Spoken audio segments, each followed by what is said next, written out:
کا رکو نمبر 1 اور 28ویں پارے کا رکو نمبر 7، 28ویں پارے کا رکو نمبر 4 یہ چل رہا تھا۔ اس کا لفظی ترجمہ مختصر گرامر کے ساتھ ہو چکا تھا۔ آج انشاءاللہ ہم اس تفسیر شروع۔ سبح للہ ما فی السماوات وما فی الارض وہو العزیز الحکیم۔ پاکی بیان کرتی ہے اللہ کی ہر وہ چیز جو آسمانوں میں ہے اور جو زمین میں، اور وہ زبردست، غالب اور حکمت والا ہے۔ یعنی آسمانوں اور زمینوں میں جتنی بھی مخلوق ہے وہ اللہ کی حمد و ثنا کر رہی ہے، بزبان حال بھی بزبان قال بھی۔ قال کا مطلب کچھ لوگ زبان سے اللہ کی تعریف کرتے ہیں، اور حال کا مطلب کائنات کی وسعتیں اور کائنات کی ایک ایک چیز یہ یعنی گواہی دے رہی ہے، اس کی جو حالت ہے وہ حالت بتا رہی ہے کہ اس کا بنانے والا ہر عیب سے پاک ہے۔ هو الذي اخرج الذين كفروا من اهل الكتاب من ديارهم لاول الحشر۔ اللہ وہ ذات ہے جس نے کافروں کو نکالا، وہ کافر جو اہل کتاب میں سے تھے، من دیارہم اپنے گھروں سے، دار کی جمع دیار، لاول الحشر پہلی مرتبہ اکٹھا کر کے۔ کیا مطلب؟ دیکھیں نبی صلی اللہ علیہ وسلم جب مدینہ طیبہ ہجرت کر کے گئے تو آپ صلی اللہ علیہ وسلم نے عریب قریب میں جو یہودی بستے تھے، جن میں دو مشہور قبیلے تھے، بنو نذیر اور بنو قریظہ، ان سب سے ایگریمنٹ کیے، امن معاہدے، کہ نہ ہم آپ سے لڑیں گے اور نہ آپ ہم سے لڑیں گے، اور آپ نے ہمارے خلاف دشمنوں کی مدد بھی نہیں کرنی۔ کئی بار یہ بات تفسیر کے لیکچرز میں آ چکی۔ 4 ہجری میں نبی صلی اللہ علیہ وسلم قتل خطا کی دیت کے سلسلے میں، عرب میں یہ تھا کہ جب کوئی قتل ہو جاتا غلطی سے تو پھر دیت لی جاتی قاتل کے رشتہ داروں سے، اور جو بھی ان کے ساتھ کام کرنے والے لوگ ہوتے تھے سب چندہ کرتے تھے اس دیت۔ تو ایک قتل ہو گیا تو قتل خطا کی دیت کے سلسلے میں آپ صلی اللہ علیہ وسلم بنو نذیر قبیلے کے پاس گئے۔ ان کمبختوں نے کیا کیا، حالانکہ ان سے معاہدہ تھا نبی صلی اللہ علیہ وسلم کا کہ ہم ایک دوسرے کے خلاف تلوار نہیں اٹھائیں، تو انہوں نے کیا کیا کہ پہلے سے کوئی بندہ چھپا دیا اور اس کو کہا کہ پتھر جو ہے نا، جو چکی کا پارٹ نہیں ہوتا جس سے گندم پیسا کرتے تھے، بہت بڑا پتھر ہوتا ہے وہ، گندم یا جو وغیرہ تھے آٹا بنا، تو ایسا پتھر ایک بلندی پہ پہنچایا۔ انہیں معلوم تھا کہ جب نبی صلی اللہ علیہ وسلم آئیں گے تو یہاں آپ تشریف فرما ہوں گے، یہاں ہم آپ کو بٹھائیں گے، تو اور اوپر سے جو شخص تھا اس کو آرڈر دیا کہ وہ پتھر گرا دے تاکہ نبی صلی اللہ علیہ وسلم کی موت واقع ہو۔ آپ صلی اللہ علیہ وسلم کو وحی کے ذریعے اللہ نے علم دے دیا، اور آپ صلی اللہ علیہ وسلم اس پتھر کے گرنے کے باوجود آپ پر وہ نہیں لگا اور آپ صلی اللہ علیہ وسلم بچ گئے۔ لیکن آپ صلی اللہ علیہ وسلم نے بنو نذیر سے کہہ دیا کہ تم نے معاہدے کی خلاف ورزی کی ہے۔ اصولی طور پر تو مسلمانوں کے لیے حلال تھا کہ چڑھائی کر دیتے، ان کو قتل کر دیتے سب کو، لیکن نبی صلی اللہ علیہ وسلم نے بنو نذیر کو 10 دن کی مہلت دے دی کہ ہم تمہیں قتل نہیں کرتے، 10 دن کی مہلت ہے، تم یہ علاقہ چھوڑ کے چلے۔ اب ہوا یہ کہ بنو نذیر جو تھے ان کو، کیونکہ یہودی تھے، اور عبداللہ ابن ابی وہ مشہور منافق تھا، اور اس جیسے اور بھی کچھ منافقوں کے سردار، انہوں نے بنو نذیر سے کہا کہ تمہیں علاقہ چھوڑ کے جانے کی ضرورت نہیں ہے، ہم تمہاری مدد کے لیے 2000 کا لشکر لے کے آ رہے ہیں، اور مسلمانوں نے اگر تم پہ اٹیک کیا تو ہم تمہاری مدد کریں گے۔ یہودی جو بنو نذیر تھے وہ ان کی باتوں میں آ گئے اور نبی صلی اللہ علیہ وسلم کو منع کر دیا کہ ہم جلا وطنی نہیں کریں گے۔ آپ صلی اللہ علیہ وسلم نے صحابہ کو حکم دیا بھائی ان کا محاصرہ کرو اور لڑائی شروع کرو۔ تو محاصرہ ہوا، یہ لوگ اپنے قلعوں کے اندر بند ہو گئے، بہت مضبوط قلعے تھے ان کے، بنو نذیر کے اور بنو قریظہ کا۔ ابھی تو بنو نذیر سے لڑائی چل رہی تھی، تو بنو نذیر جو تھے یہ اپنے مضبوط قلعوں کے اندر بند ہو گئے۔ کئی دن تک محاصرہ رہا۔ ان کا خیال یہ تھا کہ عبداللہ ابن ابی اپنی فوج لے کے آئے گا، 2000 کا لشکر لے کے آئے گا، اور آس پاس کے جتنے بھی یہودی ہیں وہ ہماری مدد کریں گے، لیکن کوئی بھی نہیں آیا۔ تو ان کو اندازہ ہو گیا بھائی ہم کب تک قلعوں کے اندر بند بیٹھے رہیں گے۔ بالآخر مذاکرات شروع ہوئے، اور نبی صلی اللہ علیہ وسلم نے دوبارہ ان کو یہ آپشن دے دیا کہ اب تم یہاں سے نکل جاؤ۔ آپ چاہتے چڑھائی کر کے ان کو قتل کر دیتے، لیکن دوبارہ آپ صلی اللہ علیہ وسلم نے ان کو یہ آپشن دیا کہ ٹھیک ہے اب تم جلا وطنی کر لو اور یہاں سے چلے۔ اچھا، اس دوران ہوا یہ تھا کہ جب صحابہ کرام نے محاصرہ کیا چاروں طرف، تو یہودیوں کو نکالنے کے لیے، پکڑنے کے لیے، جو باغ تھے نا یہودیوں کے قریب قریب میں، کھجور کے ہرے بھرے باغات تھے، ان پہ آگ لگا دی تاکہ ان کا دل جلے اور یہ دیکھیں کہ ہمارے مال ضائع ہو رہے ہیں، تاکہ یہ نکلیں جلدی اپنے قلعوں سے۔ کچھ صحابہ کا خیال یہ تھا کہ یہ درخت ہمیں نہیں جلانے چاہیے، کچھ صحابہ کا خیال یہ تھا کہ یہ درخت ہمیں جلانے چاہیے۔ جن کا خیال تھا جلانے چاہیے انہوں نے جلا دیے، اور کچھ نے کاٹ دیے درختوں کو، اور کچھ کا خیال یہ تھا کہ نہیں جلانے چاہیے، یہ بعد میں ہمارے کام آئیں گے، یا انسانی مال ہے، یا بہرحال مال کا ضیاع ہے، یہ کا کوئی فائدہ نہیں ہے، تو انہوں نے نہیں کاٹی۔ تو یہودیوں نے پھر کیا کیا کہ کہا ٹھیک ہے بھئی ہم چلے جاتے ہیں یہاں سے، مدد کے لیے تو کوئی آیا نہیں۔ تو جب وہ جانے لگے تو اتنی ان کے دل میں ہوس، کنجوسی، کہ جب انسان سفر کرتا ہے نا، اور جانا بھی انہوں نے کچھ نے خیبر کی طرف تھا، کچھ نے شام کی طرف، تو اتنے لمبے سفر کے لیے انسان کیا کرتا ہے کہ بوجھ ہلکا رکھتا ہے اپنا، کہ ضروری سامان ہے لے جاؤ۔ وہ اپنے گھروں کو توڑ توڑ کے دروازے کھڑکیاں تک نکال رہے تھے اس کے، اور صحابہ کرام نے بھی ان کے گھروں کو توڑا، یعنی وہ تاکہ جو ہے نا ان کو وہ جلدی نکلیں یہاں سے۔ تو کیا کر رہے تھے، گھروں کو توڑ توڑ کے جو دروازے اور کھڑکیوں کی کواڑیں ہیں، لکڑی ہے، وہ بھی نکال رہے تھے، اور خود ان کو افسوس بھی ہو رہا تھا کہ ہم اپنے ہاتھوں سے اپنے بنائے ہوئے گھروں کو مسمار کر رہے ہیں۔ تو یہ پورا واقعہ اللہ تعالیٰ نے، اس واقعے کا جو بہت بڑا حصہ ہے، یہ سورہ حشر میں اللہ نے بیان فرمایا، تو اسی کا یہاں پہ تذکرہ ہے۔ پھر یہ لوگ نکل گئے، کچھ خیبر چلے گئے اور کچھ شام کی طرف چلے گئے، اور پھر حضرت عمر رضی اللہ تعالی عنہ کا جب دور حکومت آیا تو آپ نے ان کو خیبر سے جو بچے کچھ یہودی تھے ان کو بھی جلا وطن کر دیا، اور سب کو شام کی طرف آپ رضی اللہ عنہ نے بھیج۔ اسی کا تذکرہ ہے اس میں۔ اللہ فرماتے ہیں هو الذی اخرج الذین کفروا من اہل الکتاب، اللہ وہ ذات ہے جس نے اہل کتاب میں سے کافروں کو، جو اہل کتاب کے کافر ہیں یعنی یہود ہیں، ان کو نکالا، من دیارہم اپنے گھروں سے، لاول الحشر، یہ لام توقیت کے لیے آتا ہے، وقت اور مدت بیان کرنے کے لیے آتا ہے۔ لاول الحشر یعنی وقت اول الحشر، حشر کہتے ہیں جمع کرنا، اول کا مطلب پہلا، یعنی جمع پہلا اکٹھا کرنے کے وقت میں۔ تو اللہ نے نکالا پہلی دفعہ اکٹھے کرنے کے وقت میں، یعنی اکٹھا، اس کا آسان ترجمہ کیا ہوگا، پہلی دفعہ اکٹھا کر کے نکالا ان کو، یعنی سب قلعوں میں بند ہو گئے اور سب ایک جگہ اکٹھے ہو گئے، ایک دفعہ اکٹھا کر کے ان کو یہاں سے نکال دیا، پہلی دفعہ نکال دیا۔ اب یہ پہلی دفعہ میں اشارہ ہے کہ دوبارہ بھی نکالا جائے گا۔ دیکھیں پہلی دفعہ کا مطلب لازمی یہ نہیں ہوتا کہ دوسری دفعہ بھی کوئی کام ہوگا۔ ہم کہتے ہیں نا یہ پہلی دفعہ پاس ہوا ہے، تو ہو سکتا ہے دوسری دفعہ ہو ہی نہ پاس، تو جو کام فرسٹ ٹائم ہوتا ہے اس کو بھی پہلی دفعہ کہا جاتا ہے۔ تو یہ کام فرسٹ ٹائم ہوا تھا، کیونکہ یہود کے ساتھ ایسا نہیں ہوا۔ مدینہ میں وہ اتنے مضبوط قلعوں میں تھے اور اتنے عرصے سے یہاں رہتے آ رہے تھے، ان کی معیشت اتنی مضبوط، ان کی اتنی زمینیں، ان کا سرداری نظام اتنا طاقتور تھا، یہ تصور بھی نہیں کر سکتے تھے ان مضبوط قلعوں سے ہمیں کوئی نکال سکتا۔ اس لیے اللہ نے فرمایا پہلی دفعہ ان کو یہاں سے اکٹھا کر کے نکالا گیا، لیکن اس میں اشارہ تھا کہ یہ ایک اور دفعہ ہوگا یہ عمل، کیونکہ پہلی میں اشارہ بہرحال ہوتا ہے کہ اللہ اس کو پہلی کے لفظ سے تعبیر اس لیے کر رہے ہیں کہ یہ دوبارہ بھی ہوگا۔ تو دوسری بار یہ پھر حضرت عمر رضی اللہ تعالی عنہ کے دور میں ہوا کہ آپ نے حکم دیا کہ خیبر سے بھی ان کو جلا وطن کیا جائے۔ ما ظننتم ان یخرجوا، اللہ کہتے ہیں تم نہیں سوچ سکتے تھے کہ یہ نکلیں گے یہاں سے۔ کوئی بھی وہاں جا کے دیکھتا نا یہودی کتنے مضبوط تھے مدینہ میں، مدینہ کے آس پاس کے علاقوں میں، تو کوئی بھی یہ نہیں سوچ سکتا تھا ان کو یہاں سے کوئی نکال سکتا ہے۔ وَظَنُّوا، اور انہوں نے خود بھی یہ گمان کر رکھا تھا، انہم مانعتہم، کہ یہ ایسے لوگ ہیں، مانعتہم حصونہم من اللہ، حصن کی جمع حصون، حصن قلعے کو کہتے ہیں، کہ مانع روکنے والا، مانعتہم روکنے والے ہیں، حصون یعنی حصن چونکہ جمع ہے نا اس لیے مانع کے بجائے مانعہ کا لفظ استعمال ہوا، مؤنث کا صیغہ استعمال۔ ان کا بھی یہی خیال تھا کہ ان کے قلعے ان کو بچانے والے ہیں، روکنے والے ہیں، من اللہ، اللہ سے، یعنی اللہ کے عذاب سے۔ ان کا خیال یہ تھا کہ ان کے قلعے ان کو اللہ سے یعنی اللہ کے عذاب سے بچا لیں گے۔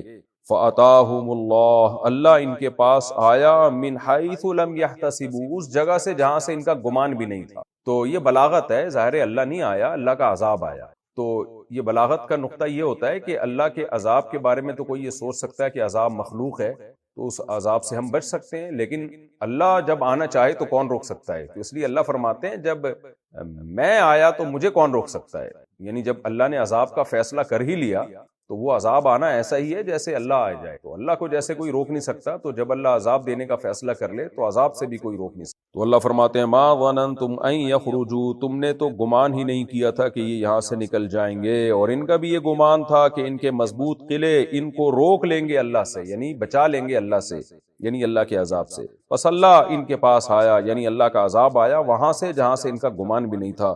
وَقَذَفَ فِي قُلُوبِهِمُ الرُّعْبَ، اور اللہ نے ڈال دیا ان کے دلوں میں روب۔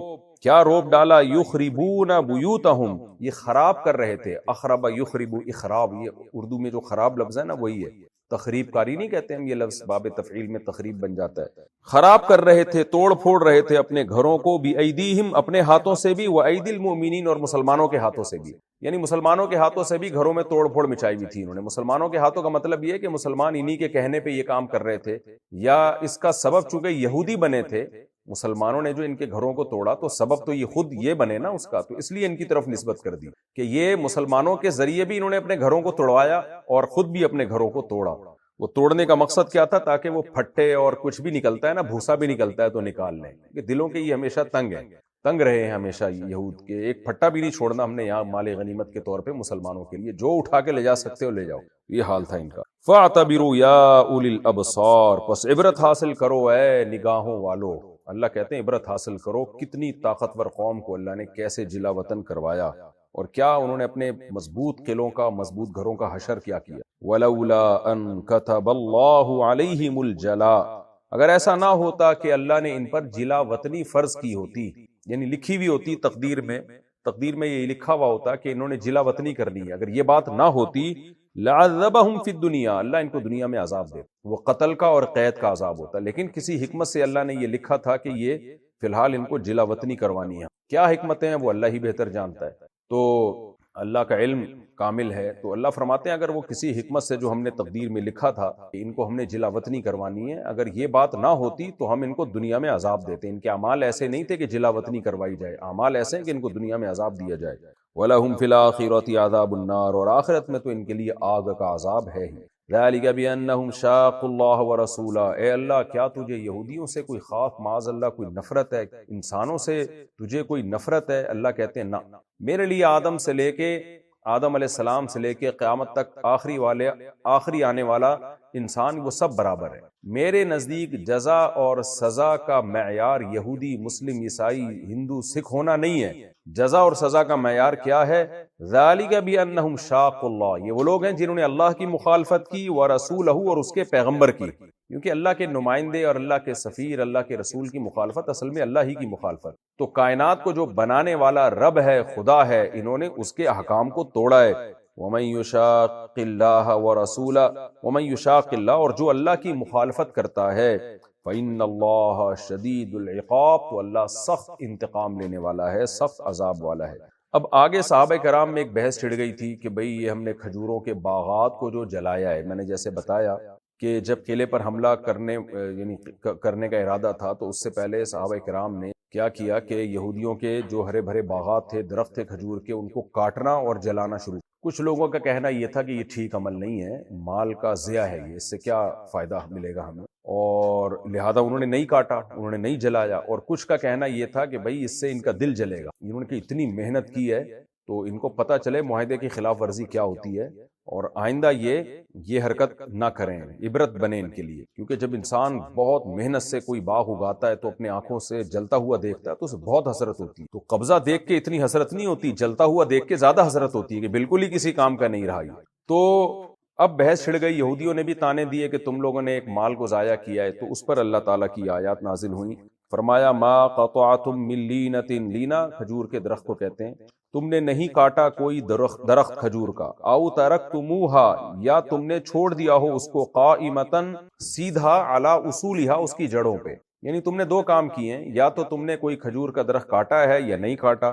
فبإذن اللہ یہ دونوں کام اللہ کے اذن سے کیے، یعنی اس پہ اللہ خوش ہے، راضی ہے. نہ درختوں کو چھوڑنے پہ اللہ تم سے ناراض ہے، نہ درختوں کو کاٹنے پہ اللہ تم سے ناراض ہے. یہ سب اللہ کے اذن سے. اذن کیا ہے؟ یعنی اذن سے کیوں؟ اذن کا مطلب یہاں پر رضا ہے، یعنی اللہ اس پہ راضی ہے، اللہ اس پہ ناراض نہیں ہے. کیوں؟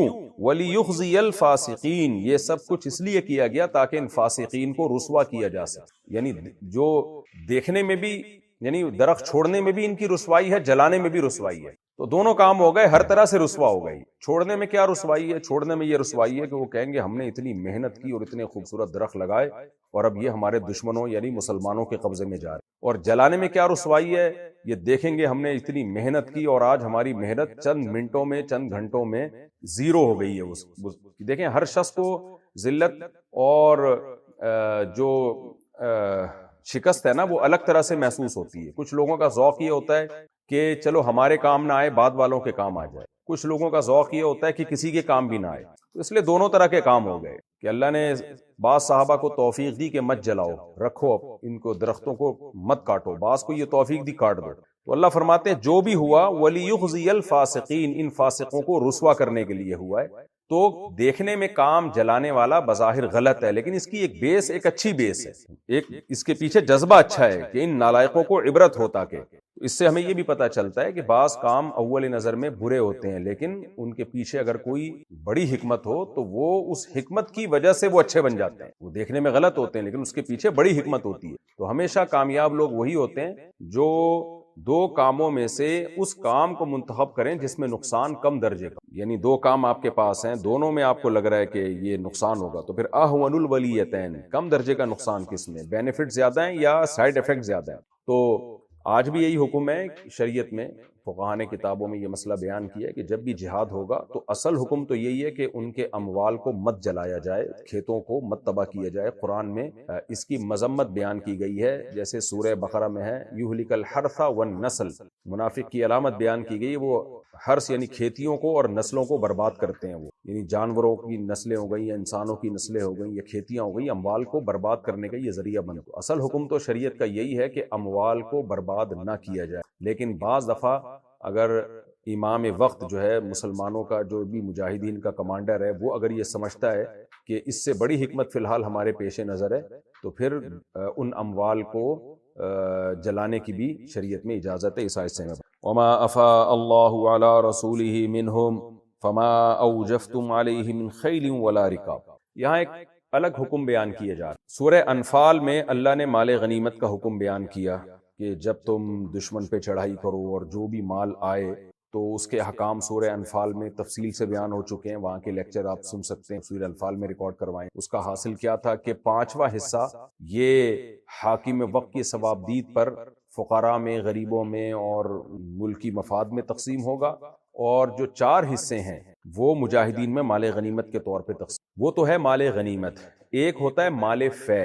مال فے کا مطلب یہ ہوتا ہے، فے عربی میں اصل میں کہتے ہیں لوٹنے کو، تو فے کا مطلب لوٹنا، فی الزوال کا لفظ ایک ٹرم استعمال ہوتی ہے، یعنی وہ سایہ جو زوال کے وقت ہوتا ہے، جو لوٹتا ہے، یعنی سمٹ کے چھوٹا سایہ ہو جاتا ہے، سورج بالکل سر پہ چلا جاتا ہے۔ اور للذین یؤلون من نسائہم تربص 4 اشہر فإن فاؤوا فإن اللہ غفور الرحیم۔ اللہ نے فرمایا جو قسم اٹھا لے اپنی زوجہ کے پاس 4 مہینے نہیں جائیں گے، تو زوجہ کے پاس نہیں جائیں گے تو 4 مہینے تک انتظار کریں گے، وہ فَإِن فَاؤوا، پس اگر وہ لوٹ جائیں، وہاں بھی فاؤ کا لفظ ہے، یعنی اپنی قسم سے رجوع کر لیں، یعنی قسم توڑ لیں، تو پھر آگے اس کے حکام بیان کیا۔ تو فے کا اصل معنی ہوتا ہے لوٹنا، اور افاء یفیء یہ باب افعال ہے، افواء لوٹانا۔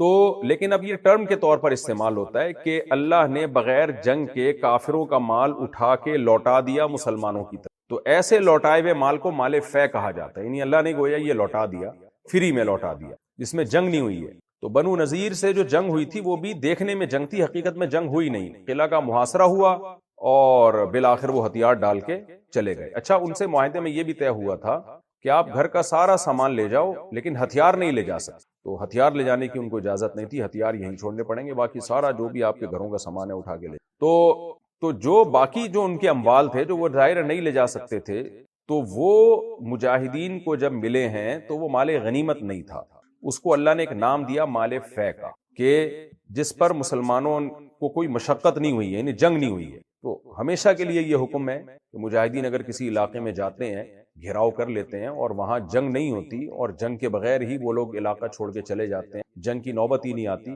تو پھر جو مال آئے گا وہ مال غنیمت کہلائے گا۔ اس کے حکام اللہ نے مال غنیمت نہیں کہلائے گا بلکہ مال فے کہلائے گا، اس کا حکم اللہ نے ان آیات میں بیان کیا۔ وہ حکم کیا ہے اس کا پہلے میں خلاصہ اپنے الفاظ میں بیان کر دیتا ہوں۔ دیکھیں، نبی صلی اللہ علیہ وسلم کی زندگی میں اس کا حکم یہ تھا کہ وہ جتنا مال اس وقت قبضے میں آئے گا وہ نبی صلی اللہ علیہ وسلم اس کے مالک ہوں گے، لیکن مالک ہونے کے بعد آپ ان مصارف پہ خرچ کریں گے جن کا آگے قرآن میں تذکرہ آ رہا ہے، مہاجرین پر، انصار پر، جو بھی غریب مسکین ہیں، مسافر لوگ ہیں، ذوی القربہ ہیں، رشتہ دار ہیں، جو بھی مستحقین ہیں ان پر آپ خرچ کریں گے، یعنی ہوں گے تو نبی اس کے مالک، لیکن نبی پھر نبی صلی اللہ علیہ وسلم ان مصارف پہ خرچ کریں گے۔ جیسے ہم زکوٰۃ کے مال کے ہم مالک ہوتے ہیں، زکوٰۃ کا مال جو ہم نے نکالنا ہوتا ہے مالک اس کے ہوتے ہیں، لیکن اللہ نے ہمیں حکم دیا ہے کہ اس مال کو آپ نے غریبوں میں تقسیم کرنا ہے. تو ایسے ہی نبی صلی اللہ علیہ وسلم اس کے مالک ہوں گے، لیکن اس مال کو آپ صلی اللہ علیہ وسلم ان مصارف میں تقسیم کریں گے جو آگے مصارف بیان ہو رہے ہیں، یعنی یہ مجاہدین کو غنیمت نہیں ملے گی اس سے. تو ایک بات تو یہ. دوسری بات یہ، ہم جب زکوٰۃ کے مالک ہوتے ہیں اور ہمیں حکم دیا جاتا ہے کہ زکوٰۃ کا مال ابھی تمہارا ہے لیکن غریبوں میں تقسیم کرنا ہے، اگر ہم تقسیم کیے بغیر مر جائیں تو پھر وہ ہماری اولاد اس کے وارث بنتی. لیکن نبی صلی اللہ علیہ وسلم کے لیے حکم یہ تھا جو صحیح احادیث سے ثابت ہے کہ نبی اس مال فے کے مالک تو ہوں گے، لیکن آپ صلی اللہ علیہ وسلم کے دنیا سے جانے کے بعد اگر آپ کی ملکیت میں مال فے میں کچھ موجود ہوا تو آپ کی ملکیت میں وہ مال ملکیت میں ہونے کے باوجود وراثت میں تقسیم نہیں ہوگا، بلکہ وہ وقف ہوگا مسلمانوں کی مصلحت کے لیے، یعنی وہ آپ کے رشتہ داروں میں وراثت کے طور پہ تقسیم نہیں. جیسے فدق کا جو باغ تھا وہ بھی مال فے میں ملا تھا، اسی طرح خیبر جو آدھا خیبر ہے وہ بھی مال فے تھا، اور بھی کچھ پراپرٹی تھی جو نبی صلی اللہ علیہ وسلم کو مال فے میں ملی تھی. تو اگرچہ نبی اس کے مالک تھے اور آپ کو حکم تھا کہ اس کو ان مصارف میں آپ خرچ کریں، تو مالک ہونے کے باوجود اس میں وراثت جاری نہیں ہوگی. یہ بات صحیح احادیث سے ثابت ہے. نحن معشر الانبیاء، ہم انبیاء کی جو جماعت ہیں وہ ہم نہ وارث بناتے ہیں نہ وارث بنتے ہیں، ہماری وراثت علم ہے. یہ اللہ نے پیغمبروں کو ایک خاصیت دی ہے کہ ان کا کوئی بھی مال جو ان کی ملکیت میں وہ وراثت میں تقسیم نہیں ہوگا، بلکہ وہ آپ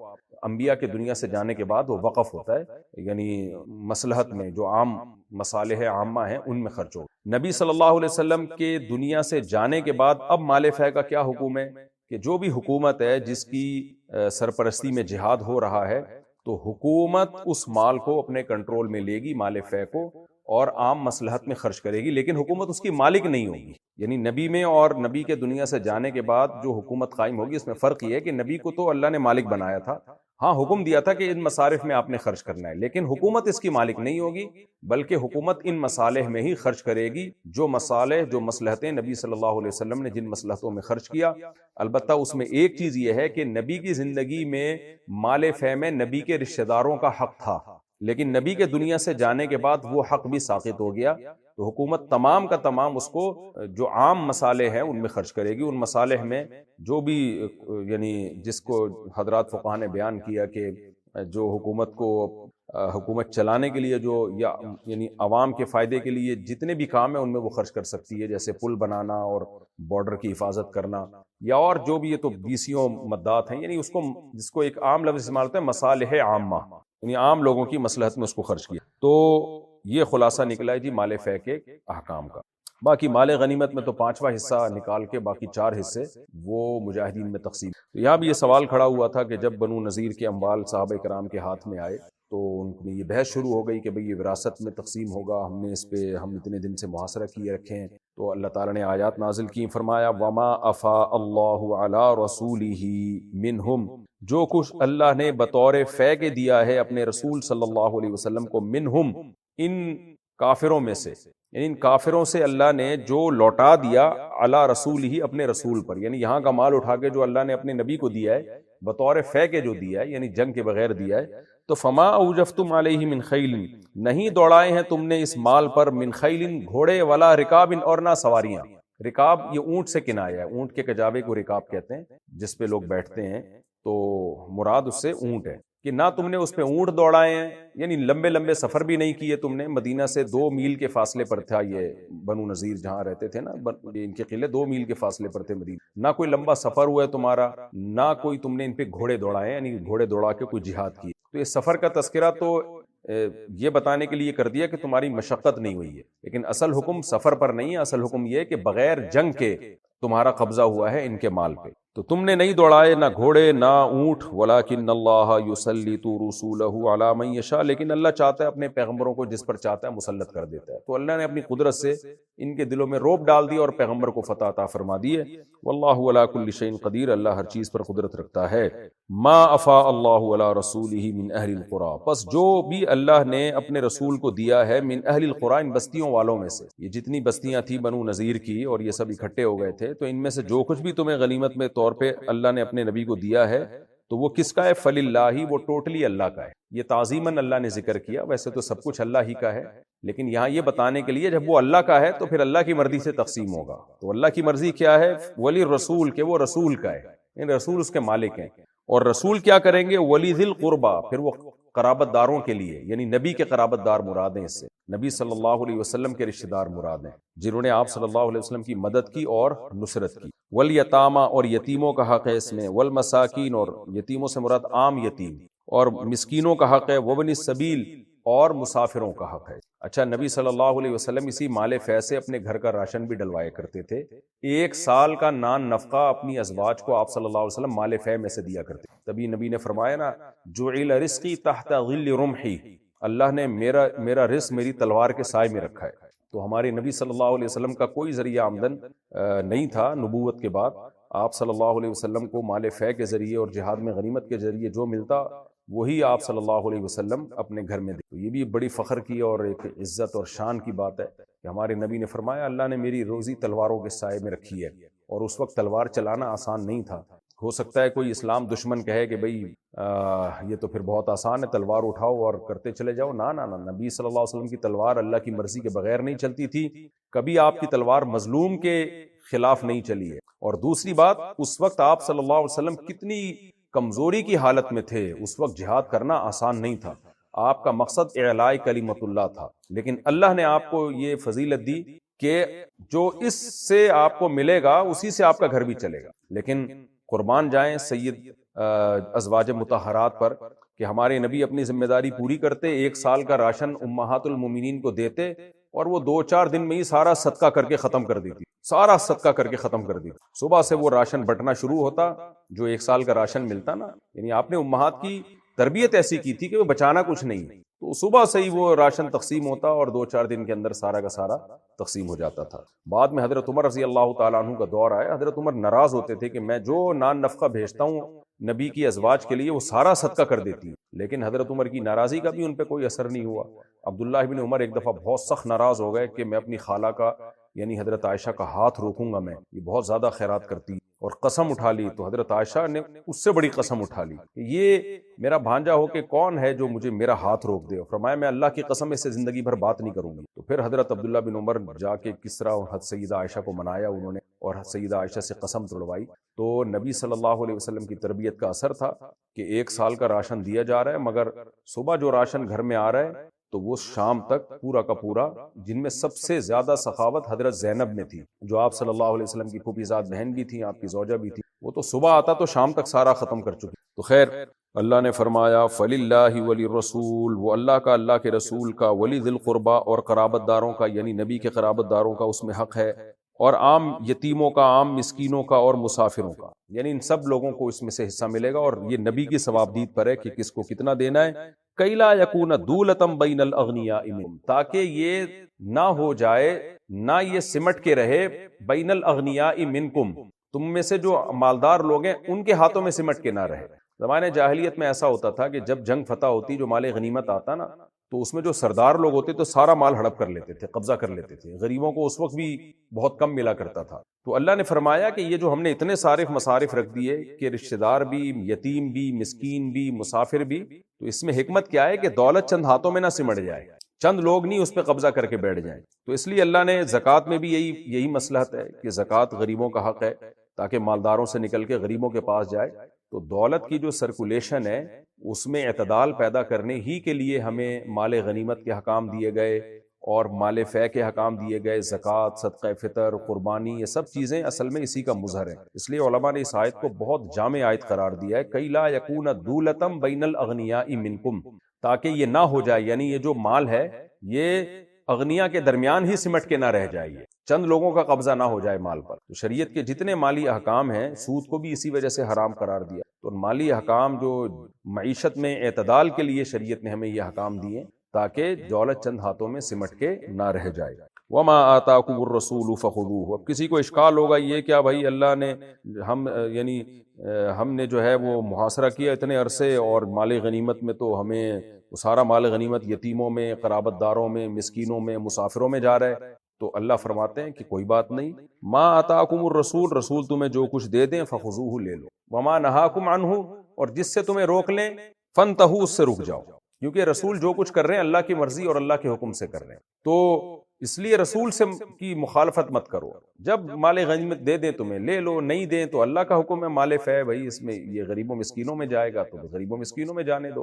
یہ آیت تو مال کے بارے میں نازل ہوئی کہ نبی جو تمہیں دیں اس کو لے لو، لیکن علماء کا اجماع ہے کہ یہ ہر حکم کے بارے میں. نبی جب بھی ہمیں کوئی حکم دیں گے ہم اس پر عمل کریں گے، اور جب کسی بات سے ہمیں روکیں گے تو بلا چونو چرا ہم نے اس بات سے رک جانا ہے، کیونکہ محمد صلی اللہ علیہ وسلم کی حیثیت محمد ابن عبداللہ کی نہیں ہے، بلکہ آپ کی حیثیت جب آپ کوئی آرڈر دیتے ہیں وہ تو آپ کی حیثیت محمد الرسول اللہ کی ہے کہ آپ اللہ کے پیغمبر، اللہ کے نمائندے، اللہ کے سفیر ہیں. آپ جو بات آپ کہہ رہے ہیں وہ آپ نہیں کہہ رہے، وہ اللہ کہہ رہے. واتقوا اللہ، اور اللہ سے ڈرو، ان اللہ شدید العقاب، اللہ سخت عذاب والا ہے. للفقراء المہاجرین، اللہ نے ایک اور مصرف بیان کیا کہ قرابت داروں کو تو دینا ہی ہے، یتیموں کو بھی دینا ہے، مسکینوں کو بھی اور ابن سبیل کو بھی، اور خاص طور پر ان فقراء کو. دیکھیں مسکین میں سارے فقیر آ گئے، لیکن اللہ نے مہاجرین فقراء کا الگ سے تذکرہ کیا، اور جن انصار نے ان مہاجرین کو اس وقت خاص طور پہ ٹھکانہ دیا تھا ان کا بھی اللہ نے الگ سے ذکر کیا کہ ان دونوں کو بھی دینا ہے. تو یہ کون ہے؟ للفقراء المہاجرین، وہ فقیروں کے لیے ہے یہ حق، یہ مال فے. المہاجرین جنہوں نے ہجرت کی تھی، الذین اخرجوا من دیارہم، جن کو نکالا گیا تھا اپنے گھروں سے، واموالہم، اور اپنے مالوں سے، ان سے مکہ میں ان کے مال اور گھر چھینے گئے. یبتغون فضلا من اللہ ورضوانا، وہ تلاش کرتے ہیں اللہ کا فضل اور اس کی رضا، یعنی اللہ کی فضل اور اس کی رضا تلاش کرنے میں لگے ہوئے ہیں. وَيَنْصُرُونَ اللَّهَ وَرَسُولَهُ، اور اللہ اس کے رسول کی مدد کرتے ہیں، یعنی دین کی مدد کرتے ہیں. اولئک هم الصادقون، یہی لوگ سچے ہیں، یعنی ایمان کے دعوے میں یہی لوگ سچے ہیں. تو ان کا بھی حق ہے اس میں. تو یہاں ایک علمی نکتے کی بات ہے کہ بہت سے ائمہ کا یہ مذہب ہے کہ جن صحابہ نے مکہ سے مدینہ ہجرت کی تھی اور اپنا مال وہ مکہ میں چھوڑ کر آئے اور ان مالوں پر کافروں نے قبضہ کر لیا، تو وہ کافروں کی ملکیت میں نہیں آئی بلکہ وہ مسلمان اس کے مالک تھے. تو اسی سے انہوں نے استدلال کیا کہ دنیا میں جہاں بھی غیر مسلم کنٹری اگر کسی مسلم کنٹری پہ قبضہ کرے گا، یا جنگ میں مسلمان جنگ ہار جائیں گے اور غیر مسلم ہمارے مال پہ قبضہ کر لیں، تو وہ مالک نہیں بنتے، مالک ہم ہی رہتے ہیں. لہذا اس میں وراثت کے حکام اور وہ سارے حکام وہی ہوں گے جو قبضہ کرنے سے پہلے تھے. لیکن امام ابو حنیفہ رحمہ اللہ تعالیٰ کا موقف یہ ہے کہ جنگ کے دوران اگر ہم ان کے مال پہ قبضہ کر لیں تو ہم اس کے مالک ہیں، اگر وہ ہمارے مال پر، ہماری پراپرٹی پر قبضہ کر لیں تو پھر وہ اس کے مالک بن جاتے ہیں، پھر مسلمان کا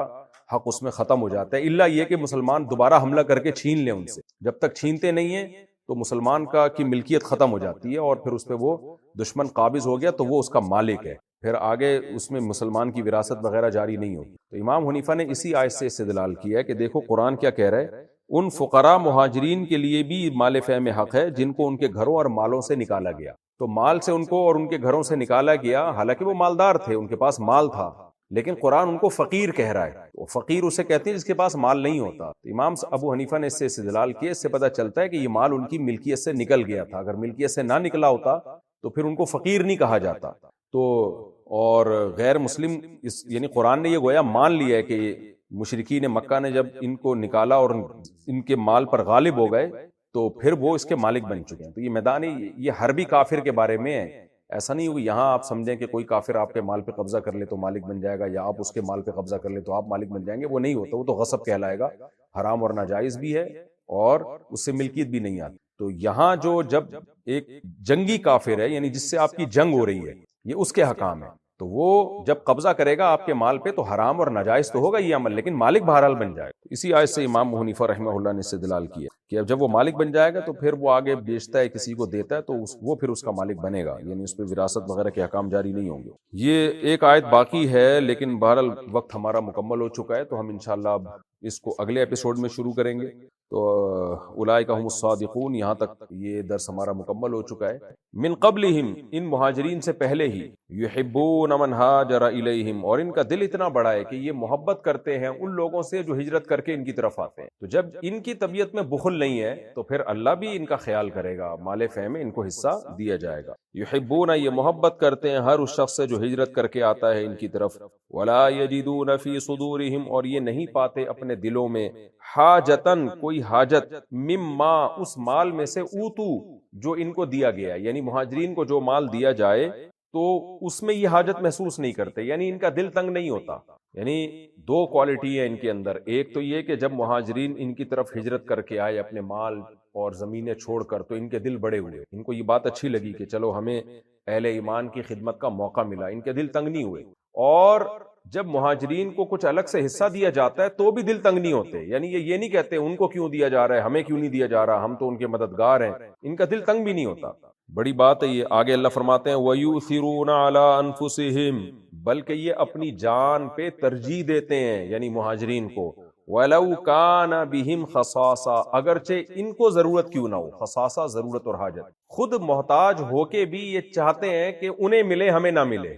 آگے اللہ فرماتے ہیں وَمَن يُوقَ شُحَّ نَفْسِهِ, جس کو اپنی جان کے بخل سے بچا لیا گیا. یعنی اپنی جان کا بخل کیا مطلب, جو آپ کی طبیعت میں جو بخل ہوتا ہے نا, اس کو اللہ نے شح نفسه سے تعبیر. ایک لفظ ہے بخل, ایک ہے شح. شح کہتے ہیں ایسا کنجوس جو اپنے اوپر خرچ کرتے ہوئے بھی اس کو موت آتی ہے, اور بخیل جو دوسروں پر خرچ کرتے ہوئے کو موت آتی ہے. تو شح نفسه جو اپنے جان کے بخل سے جس کو بچا لیا گیا, طبعی بخل سے, تو فَأُولَٰئِكَ هُمُ الْمُفْلِحُونَ, یعنی جس کی طبیعت میں بخل نہ ہو تو اللہ فرماتے ہیں یہی لوگ کامیاب. تو یہ انصار لوگ ہیں جن کی طبیعت میں بخل ہے ہی نہیں, دوسروں کو اپنی جان پہ ترجیح دیں. یہ آیت تو علی اطلاق ہے سب انصار کے بارے میں, لیکن اس کا ایک شان نزول بھی بیان کیا جاتا ہے. ایک مہمان آئے نبی صلی اللہ علیہ وسلم کے پاس, مہاجر تھے, آپ نے کسی انصار صحابی کے گھر بھیج دیا اور ان انصار سے کہا بھئی یہ میرے مہمان ہیں, کا خیال کرو. تو انصار صحابی نے جب دیکھا کہ بھئی بھوک کا ٹائم ہے, رات کا وقت ہے, اور گھر میں کھانا صرف ایک آدمی, تو انہوں نے اپنی زوجہ سے کہا آج ہم بھوکے سو جائیں گے لیکن مہمان کو کھلانا ہے. اب ظاہر ہے مہاجر صحابی بھی غیرت مند تھے, وہ نہیں چاہتے تھے کہ ایک پلیٹ میں جو ہے میں ہی کھاؤں اور میرا میزبان نہ کھائے. تو انصار صحابی کو یہ بات معلوم تھی کہ میں اگر نہیں کھاؤں گا تو یہ بھی نہیں کھائیں گے, اور اگر میں کھاؤں گا تو پھر ان کا پیٹ نہیں بھرے گا.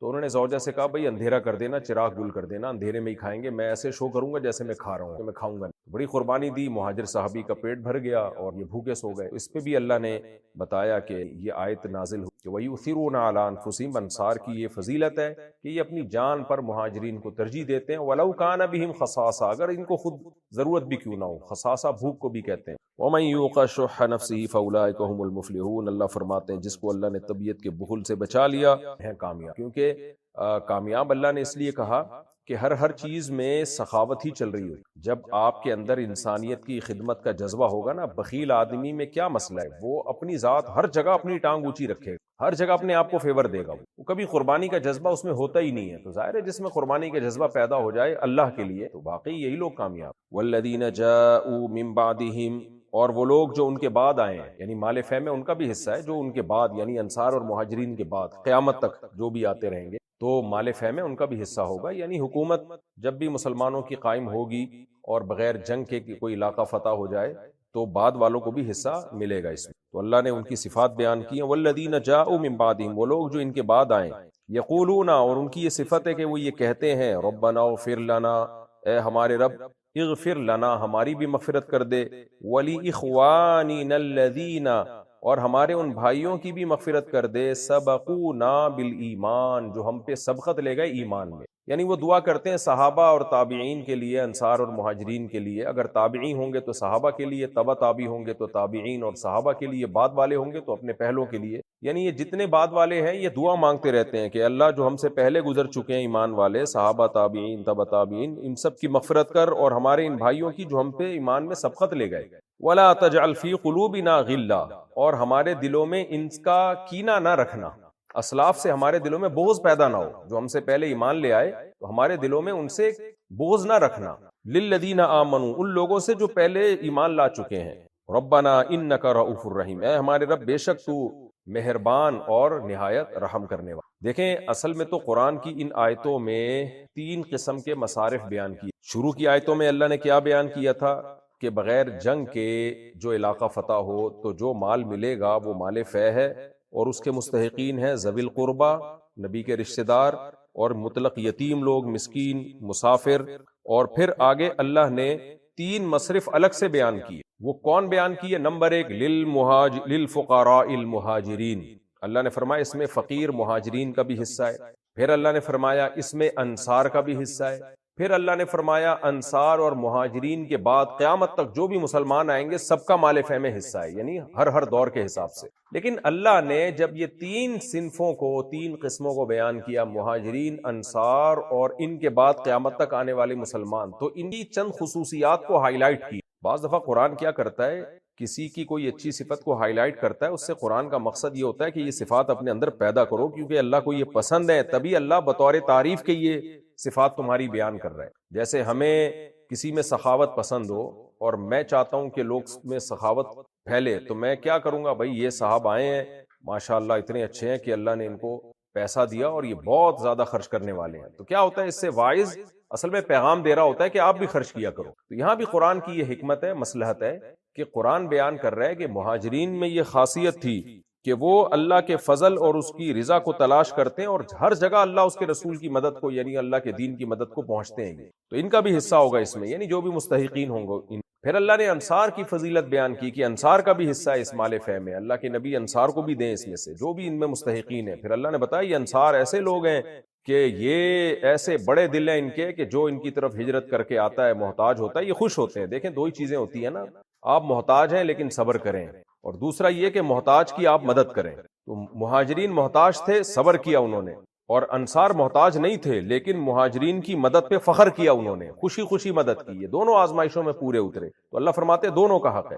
تیسری صنف وہ ہے جو قیامت تک اہل ایمان کی آئے گی، ان کے بارے میں اللہ نے بیان کیا کہ والذین جاءوا من بعدہم، جو ان کے بعد کا طبقہ ہے ان کی بھی یہ کوالٹی ہے۔ وہ کیا کہتے ہیں؟ ہمارے رب اغفر لنا ولاخواننا الذین سبقونا بالایمان، یعنی ان کی سب سے بڑی کوالٹی یہ ہے کہ وہ اسلاف سے نفرت نہیں کرتے۔ اب دیکھیں مال فہ یہ ضروری نہیں ہے کہ انہی لوگوں کو ملے گا جن میں یہ کوالٹی ہوگی۔ مال فہ تو حکومت کی ثوابدید پر قیامت تک جہاں بھی حکومت چاہے گی جس میں مسلمانوں کا فائدہ ہو، قوم کا فائدہ ہو، وہ تقسیم کرے گی۔ تو ہونا تو اس کے حساب سے تو آیت یوں ہونی چاہیے والذین جاءوا من بعدہم، جو بھی مسلمان بعد تک قیامت تک آئیں گے سب کو ملے گا۔ لیکن اللہ ان کی ایک صفت کو ہائی لائٹ کیوں کر رہی ہے؟ بتانے کے لیے کہ اصل مسلمان یہی لوگ ہوتے ہیں جو اسلاف سے محبت کرتے ہیں، اور اسلاف کی یہ صفت کہ وہ ہم سے پہلے ایمان لا چکے ہیں، وہ نہ لائے ہوتے تو آج ہم بھی مسلمان نہ ہوتے، وہ لائے، انہوں نے قربانیاں دی جن کی برکتوں سے آج ہم مسلمان ہیں۔ اس لیے اللہ نے فرمایا کہ یہ بعد والے لوگوں کے اندر یہ صفات ہونی چاہیے۔ ہاں یہ ایک الگ بات ہے کہ یہ صفات ہوں یا نہ ہو، مال فہ میں سے ان کو حصہ بہرحال ملے گا، لیکن اس کو کہتے ہیں قید اتفاقی، یعنی ایسا ہونا چاہیے کہ مسلمانوں کے اندر یہ صفات ہو۔ کامل مومن وہی ہوتے ہیں جن کے اندر یہ صفات ہو۔ تو ان صفات میں اللہ نے سب سے بڑی صفت کو جو ہائی لائٹ کیا وہ ہے اسلاف سے محبت۔ صحابہ، تابعین، تبع تابعین، ائمہ، مجتہدین، جو بھی ہم سے پہلے بزرگان دین گزر چکے ہیں جن کی برکتوں سے ہمیں ایمان ملا، اسلام ملا، وہ سب ہمارے لیے قابل احترام ہے۔ آج آپ دیکھ لو کیسے اسکالرز آ رہے ہیں جو ہر وقت جب بھی آپ ان کے بیان سنو ان کے منہ سے بدبو ہی نکلتی ہے اور اسلاف سے نفرت پیدا ہو جاتی ہے، اعتماد ختم ہو جاتا ہے اسلاف سے۔ ایسا لگتا ہے بس یہی دنیا میں آئے ہیں اسکالر اور محقق، اس سے پہلے تو کسی کو کچھ پتہ ہی نہیں تھا، جبکہ اللہ فرماتے ہیں کہ یہ تمہارے اندر صفت ہونی چاہیے۔ وہ کیا؟ ربنا اغفر لنا، اے ہمارے رب ہماری مغفرت بھی کر دے، یعنی ہم سے بھی غلطیاں ہو سکتی ہیں، اور ولاخواننا الذین سبقونا بالایمان، ہمارے ان بھائیوں کی بھی مغفرت کر دے جو ہم سے پہلے ایمان پر سبقت لے گئے، یعنی صحابہ تک جتنے بھی پہلے لوگ گزر چکے۔ مغفرت کا کیا مطلب ہے؟ اگر ان سے کوئی غلطی ہوئی ہے تو ہم ان کی غلطیوں کو اچھال اچھال کے ان کو رسوا نہیں کریں گے، ان پہ طنز نہیں کریں گے، بلکہ ہم ان کے لیے دعائیں مانگیں گے کہ ان کے احسانات ہم پر اتنے زیادہ ہیں کہ اللہ اگر کوئی غلطی ہوئی بھی ہے تو ہم ان کی طرف سے تجھ سے معافی مانگتے ہیں۔ بالکل اس کی مثال ایسے جیسے آپ کے ماں باپ سے کوئی غلطی ہو تو آپ میڈیا پہ لا کے اس کو اچھالتے نہیں ہو، ان کو رسوا اور ذلیل نہیں کرتے، یا تو اس کی کوئی مناسب تعویل کرتے ہو یا ان کے لیے توبہ اور استغفار کرتے ہو، طنز کسی صورت میں نہیں کرتے۔ تو آج دیکھ لیں صحابہ کرام کو کیسے تختہ مشق بنایا جا رہا ہے، عزتوں کو اچھالا جا رہا ہے۔ جو آتا ہے بدبودار اسکالر اٹھ کے اور تکبر کا پوٹلا ہوتا ہے، خود اس کی اپنی عملی زندگی کو دیکھو تو زیرو نظر آئے گا، لیکن اٹھ کے کیسے صحابہ کرام اور ابو بکر صدیق کے خلاف، عمر فاروق کے خلاف، حضرت عثمان کے خلاف، حضرت معاویہ کے خلاف، حضرت ابو سفیان کے خلاف، اور لیبل یہ لگایا جاتا ہے کہ ہم اہل بیت سے محبت کرتے ہیں۔ بھئی اہل بیت سے محبت کا تقاضا یہ ہے کہ ان تمام صحابہ کو مانا جائے، اہل بیت ان تمام صحابہ کو مانتے تھے اور ان سے بغض اور نفرت والا معاملہ نہیں رکھتے تھے۔ تو اس لیے اللہ نے فرمایا کہ جو ان کے بعد آتے ہیں وہ یہ دعا مانگتے ہیں، اللہ ہمارے اسلاف سے، ہمارے بزرگان دین سے اگر کوئی غلطی ہو گئی ہے تو معاف کر دے، وَلَا تَجْعَلْ فِي قُلُوبِنَا غِلًّا، اتنی زبردست آیت ہے، اے اللہ ہمارے دلوں میں ان سے بغض نہ رکھنا، ہمارے دلوں میں ان کا بغض نہ پیدا کرنا. حقد یعنی کینہ جسے کہتے ہیں نا، آج کل کینہ ہی ہے. کینہ کا کیا مطلب ہوتا ہے؟ بغض تو بعض دفعہ بغض کہتے ہیں، یہ بغض کو اردو میں نفرت سے ہم تعبیر کر سکتے ہیں کہ جس کی کوئی بیس ہو، جب وہ بیس ختم ہو جائے تو بغض بھی ختم ہو جائے گا. یا آپ کو کسی کے بارے میں غلط فہمی تھی کہ وہ برا آدمی ہے، لیکن کسی نے آپ کو کلیئر کر دیا کہ بھئی نہیں برا نہیں ہے، تو آپ کے دل میں نفرت ختم. کینہ اسے کہتے ہیں کہ آپ کا ذاتی مسئلہ بن چکا ہے، آپ کو کسی نے دلائل سے جواب دے دیا تو بھی آپ کے دل میں نفرت ختم نہیں ہو رہی، اس کو کینہ کہتے ہیں. یہ بہت بری خصلت ہے. تو آج صحابہ کا بغض بھی بلکہ کینہ لوگوں کے دلوں میں بھرا ہوا ہے. وہ بغض نہیں ہے، کینہ ہے. تو حضرت معاویہ رضی اللہ تعالی عنہ پر جو الزامات لگائے جاتے ہیں، اتنی دفعہ علماء اس کے جواب دے چکے ہیں، لیکن میں نہ مانوں والی بات ہے. جو نہیں مانتا وہ گھماتا ہے باتوں کو. کہا جاتا ہے سب و شتم کا مطلب گالیاں دینا ہر جگہ نہیں ہوتا. دیکھو فلاں فلاں موقع پہ بھی تو اہل بیت کے بارے میں بھی تو ہے کہ وہ ایک دوسرے کو سب کر رہے تھے، وہاں گالی کا ترجمہ کیوں نہیں کرتے؟ لیکن نہیں جی، تو وہاں گالی کا ترجمہ نہیں کریں گے. جب حضرت معاویہ کی طرف نسبت ہوگی تو کہیں گے گالیاں دلوایا کرتے تھے معاذ اللہ. تو اس سے پتہ چلتا ہے بھائی یہ بغض معاویہ ہے، یہ کینہ ہے سیدنا معاویہ رضی اللہ عنہ کا یا صحابہ کرام کا. یہ کینہ بہت بری چیز ہے، یہ ذاتیات کا مسئلہ بن چکا ہے، آپ کی ذاتی مسئلہ ہے. تو اس لیے اللہ نے فرمایا، الگ سے کینے کا لفظ اللہ نے استعمال کیا کہ یہ دعا مانگا کرو، لا تجعل فی قلوبنا غلا، اے اللہ ہمارے دلوں میں کینہ پیدا نہ کر دینا اپنے اسلاف اور بزرگوں سے. یہی معاملہ امام حنیفہ رحمہ اللہ کے ساتھ ہے. یعنی آپ کو جس مجتہد اور امام سے بغض ہو اسی کے کھاتے میں ڈال دو سب کچھ. مجھے یاد ہے ایک دفعہ میں پنجاب میں تھا تو کسی ایک متشدد قسم کے کوئی اہل حدیث تھے، ان سے کسی نے آ کے فتویٰ لیا طلاق ثلاث پہ، 3 طلاقیں جو ہیں وہ کتنی ہوتی ہیں. انہوں نے کہا ابو حنیفہ کو اجازت نہیں ہے کہ لوگوں کے گھر اجاڑے. اللہ ایسے بدترین سے الفاظ انہوں نے استعمال کی. اور حنفی مفتیوں کو بھی اجازت نہیں ہے کہ ابو حنیفہ کی تقلید میں لوگوں کے گھر اجاڑے. نبی کے دور میں 3 ایک ہوتی باتیں کر. تو اب کیا دیکھو حضرت ابو حنیفہ کا بغض دل میں چھپا ہوا ہے. یہ تو بھائی بہت سارے صحابہ، بلکہ سارے صحابہ جتنے بھی جن سے بھی روایات ملتی ہیں سب نے یہی کہا ہے. لیکن کیا ہے کہ بعض لوگوں کو بغض ہو گیا امام حنیفہ سے، بعض کو بغض ہو گیا کسی اور مجتہد سے، تو اپنا بغض اور کینہ وہ نکالتے رہتے. جو بھی اسلاف ہیں، صحابہ، تابعین، ائمہ مجتہدین، محدثین، سب سے عقیدت اور محبت کا ہم نے تعلق رکھنا ہے. اور ان سے اگر کوئی غلطی ہوئی ہے تو دعا مانگنی ہے اللہ ان کی خطاؤں سے درگزر کر دے. اور لا تجعل فی قلوبنا غلا، اللہ ہمارے دلوں میں ان سے کینہ نہ پیدا کرنا اپنے اسلاف اور بزرگان دین سے. کیوں؟ للذین آمنوا، ان لوگوں کا کینہ جو ایمان لا چکے ہیں، یعنی ہم سے پہلے جو ایمان لا چکے ہیں، کیونکہ ان کی ایک بڑی صفت ہے وہ ایمان والے تھے. ربنا انک رؤوف الرحیم، اے اللہ تو بڑا مہربان اور نہایت رحم والا ہے، تو یہ رحم ہمارے اوپر تو کر دے. یہ رکوع بھی الحمدللہ کمپلیٹ ہو گیا. اس رکوع کا حاصل یہی نکلا کہ اللہ نے اس میں بنو قریظہ کو جو جلا وطن کیا گیا تھا، اتنی کا تذکرہ کیا، انہوں نے معاہدہ توڑا تھا، اور پھر مال فے کا حکم بیان کیا گیا کہ کون کون اس مال فے کا مستحق ہے. اور پھر اللہ نے انصار مہاجر کی فضیلت بیان کی، اور بعد والے لوگوں کے بارے میں بھی بتایا کہ ان کے اندر یہ صفات ہوں سے. اب ہم اگلے رکوع کی طرف چلتے ہیں. سورہ حشر کا رکوع نمبر 2 اور 28ویں پارے کا رکوع نمبر 5. حسب معمول اس رکوع کا پہلے مختصر لفظی ترجمہ ہوگا مختصر گرامر کے ساتھ، پھر انشاءاللہ ہوگی. بسم اللہ الرحمن الرحیم. الم تر الی الذین نافقوا، اے مخاطب کیا تو نے دیکھا نہیں ان لوگوں کی طرف جو منافق ہو گئے. نافق ینافق منافقتا، ضارب یضارب مضاربتا کی طرح اس کا معنی منافق ہونا. یقولون لاخوانہم، کیا نہیں دیکھا ان منافقین کی طرف یہ بات کہ یہ لوگ اپنے بھائیوں سے کہتے ہیں، الذین کفروا، وہ بھائی جو کافر ہیں، یعنی ان کے کفر میں ان کے بھائی ہیں، اور وہ کفر میں بھی جو ان کے بھائی ہیں، من اہل الکتاب، اہل کتاب میں سے ہیں. تو منافق جو کہ یہودیوں میں ہی ہوا کرتے تھے. تو اللہ فرماتے ہیں کیا تم نے دیکھا نہیں ان منافقین کی طرف جو اپنے اہل کتاب کافر بھائیوں سے یہ کہتے ہیں. کیا کہتے ہیں؟ لئن اخرجتم، لام تاکید کے لیے، ان کا معنی اگر، لئن اخرجتم، اگر تمہیں نکالا گیا، اخرج اخراجا نکالنا، اخرجا یخرجا، اخرجا یخرجو نکالا جانا، اخرجتم اگر تمہیں نکالا گیا یعنی جلا وطن کیا گیا، لنخرجن معکم، تو ضرور بھی ضرور ہم بھی نکلیں گے، معکم تمہارے ساتھ، ولا نطیع فیکم احدا ابدا، اور ہم نہیں اطاعت کریں گے فیکم تمہارے بارے میں، یعنی تم سے متعلق معاملات میں اطاعت نہیں کریں گے، احدن کسی، ابدن کبھی بھی کسی کی بات نہیں سنیں گے. تمہیں جلا وطن کیا گیا ہم بھی نکلیں گے تمہارے ساتھ. وَإِن قُوتِلْتُمْ، اور اگر تم سے لڑا گیا، قاتل یقاتل مقاتلتاً، لڑنا قتال کرنا، اور اگر تم سے قتال کیا گیا، تم سے لڑائی کی گئی، لننصرنکم نصر ینصر، تو ہم ضرور بالضرور تمہاری مدد کریں گے، واللہ یشہد، اللہ گواہی دیتا ہے، انہم لکاذبون، یہ لوگ جھوٹ بول رہے ہیں، یہ جھوٹے ہیں۔ کیوں جھوٹے ہیں بھائی؟ لئن اخرجوا، اگر یہ نکالے گئے، یعنی یہودیوں کو جلا وطن کیا گیا، لا یخرجون معہم، تو یہ منافقین نہیں نکلیں گے ان کے، وَلَئِن قُوتِلُوا، اور اگر ان سے لڑائی کی گئی ان یہودیوں سے، لا ينصرونہم، تو دیکھنا یہ منافقین ان کی مدد بھی نہیں کریں گے، وَلَئِن نَصَرُوهُمْ، اور بالفرض اگر ان منافقین نے نصرو مدد کر لی، ہم ان یہودیوں کی، لَيُوَلُّنَّ الْأَدْبَارَ، وَلَّا يُوَلِّي، پیٹ پھیرنا، اصل میں تھا لَيُوَلُّونَ، نون تاکید کا ملایا تو واو حذف ہو گئی، تو لَيُوَلُّنَّ الْأَدْبَارَ، یہ ضرور بالضرور پھیریں گے ادبار، دبر کو، اپنی پشتوں کو، دبر کی جمع ادبار، ثم لا ينصرون، پھر ان کی کہیں بھی مدد نہیں کی۔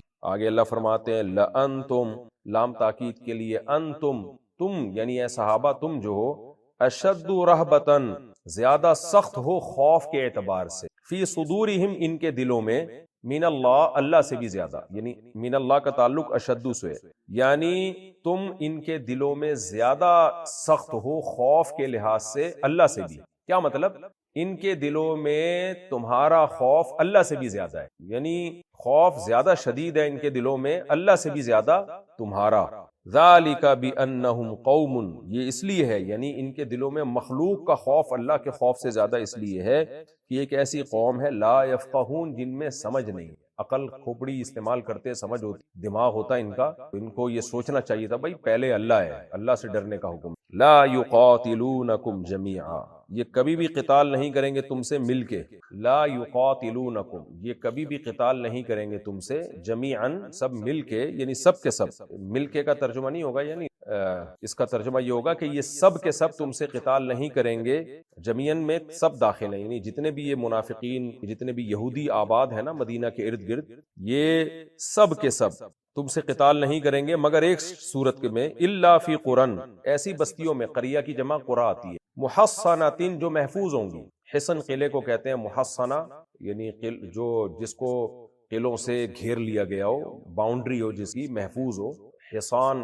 جو ہے نا، حصن قلعہ، اور جو بھی محسن ہوتا ہے جو قلعے کے اندر محفوظ ہو، تو محصنۃ، حصن یحصن، کہ کسی کو دیواروں میں محفوظ کر لینا یا قلعوں میں محفوظ، محصنہ، محصن واحد ہے، محصنۃ مؤنث اس لیے کہ قریہ کی جمع قرى ہے اور جمع کا لفظ یعنی محفوظ بستیوں میں تم سے لڑیں گے، او من وراء جدر، یا دیواروں کے پیچھے، جدار کی جمع جدر، یعنی ان سب کی یہ کوالٹی ہے کہ یہ تم سے کھلے میدان میں نہیں لڑ سکتے، یہ تم سے جب لڑیں گے تو اپنی بستیوں کے اندر محفوظ قلعوں میں رہ کے یا دیواروں کے پیچھے پیچھے سے لڑیں گے۔ باسہم بینہم شدید، ان کی آپس کی لڑائیاں بڑی سخت ہیں، یعنی آپس میں جب یہ لڑتے ہیں تو بہت سخت لڑتے ہیں، صرف تمہارے ساتھ ہی یہ معاملہ ہے کہ یہ دیواروں کے پیچھے سے لڑیں گے تم سے۔ تحسبہم جمیعا، اے مخاطب تو سمجھتا ہے ان کو اکٹھا، وقلوبہم شتیٰ، حالانکہ ان کے دل ٹکڑے ٹکڑے ہیں، یعنی شتیت کی جمع شتیٰ آتی ہے، ان کے دل متفرق ہیں، دیکھنے میں یہ ایک جماعت ہے، حقیقت میں یہ ایک نہیں ہے، آپس میں ان کے بہت سارے اختلافات ہیں اور آپس میں بھی یہ ایک نہیں۔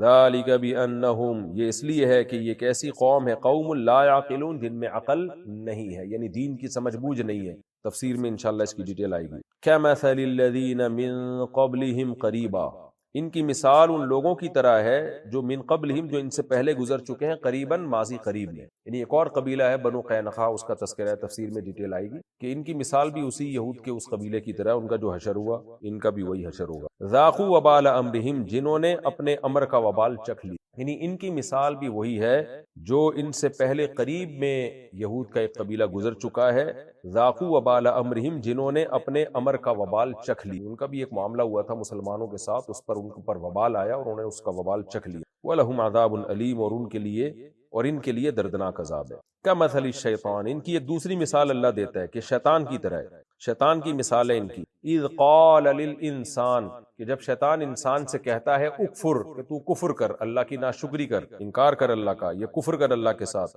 فلما کفر، جب انسان کفر کر لیتا ہے، قال انی بریء منک، تو شیطان کہتا ہے میں تجھ سے بری ہوں، انی اخاف اللہ رب العالمین، میں رب العالمین جو اللہ ہے اس سے ڈرتا ہوں، یعنی میرا تیرا کوئی لین دین نہیں ہے، تو جا جہنم میں نے تجھے گمراہ کیا تھا، اب میں تیرے ساتھ جو ہے تجھے بچانے کے لیے جہنم میں نہیں آؤں گا۔ تو منافقین کی بھی اللہ کہتے ہیں یہی مثال ہے، پہلے وہ کہتے ہیں امیدیں دلاتے ہیں، جب کوئی مصیبت آتی ہے تو بھاگ جاتی ہے، ہمارا تمہارا کوئی، شیطان بھی یہی کرتا ہے۔ فَكَانَ عَاقِبَتَهُمَا، پس انجام ان دونوں کا، یعنی شیطان کا اور جو شیطان کے بہکاوے میں آئے، ان دونوں کا انجام کیا ہوتا ہے؟ انہما فی النار، کہ وہ دونوں آگ میں ہوں گے، خالدین فیہا، اور دونوں رہیں گے ہمیشہ ہمیشہ اس آگ میں، وذالک جزاء الظالمین، اور یہی ظالموں کا بدلہ۔ یہ رکوع جی ہمارا لفظی ترجمہ ہو چکا، اب ہم ان کی طرف چلتے ہیں، یعنی سورہ حشر کا دوسرا رکوع اور 28ویں پارے کا رکوع نمبر 5، اس کی ہم تفسیر اب شروع کرتے ہیں۔ اللہ تعالیٰ فرماتے ہیں الم تر الی الذین نافقوا، اے ایمان والو یا اے مخاطب، کیا تو نے دیکھا نہیں ان منافقین کو، وہ کس طرح کی باتیں کرتے ہیں اپنے کافر بھائیوں سے، وہ کیا کہتے ہیں؟ یقولون لاخوانہم الذین کفروا من اہل الکتاب، وہ کہتے ہیں اپنے ان بھائیوں سے جو اہل کتاب میں کافر ہوئے، ان سے کیا کہتے ہیں؟ لئن اخرجتم لنخرجن معکم، اگر تمہیں نکالا گیا ہم بھی تمہارے ساتھ نہیں۔ ایسا معلوم ہوتا ہے کہ یہ دوسرا رکوع پہلے نازل ہوا ہے اور پہلا رکوع بعد میں نازل۔ دوسرے رکوع میں بنو نذیر کے ساتھ جو جنگ ہوئی ہے اس سے پہلے کے احوال اللہ بیان کر رہے ہیں، اور یہ بھی ہو سکتا ہے کہ یہ رکوع بعد میں ہی نازل ہوا ہو، لیکن اس میں احوال ماضی کے بیان کیے، یعنی پہلے رکوع میں تو اللہ نے یہ بتایا کہ اللہ نے بنو نذیر کو نکال دیا، جلا وطن کر دیا، دیکھو کیسا عبرت حاصل کرو اس، اور پھر اس مال غنیمت کے حکام بیان کی۔ اب اللہ منافقین کی حالت بیان کر رہے ہیں کہ یہ اپنے یہ جو یہودیوں سے کیا کچھ کہا کرتے تھے، تو یہ پہلے بھی